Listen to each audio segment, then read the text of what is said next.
Un buon incontro, produttivo e positivo, e diciamo che ci avviamo verso la firma di questa preintesa quadro, che è già una bella pietra miliare.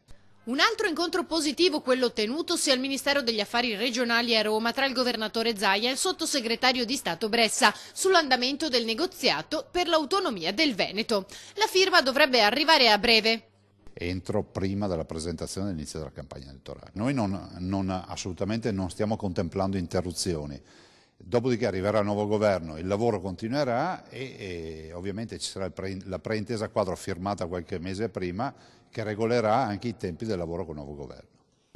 La discussione si è incentrata sulle 5 materie: sanità, lavoro, ambiente, istruzione e Unione Europea, già poste sul tavolo, ma, ha annunciato Zaia, è solo un primo passo, ci sarà presto un altro pacchetto. Le materie che stiamo trattando, un altro pacchetto di materie, e io spero anche la necessità di mettere tempi certi anche per il lavoro che si farà in futuro, lavoro che magari sarà dedicato ad altri interlocutori governativi.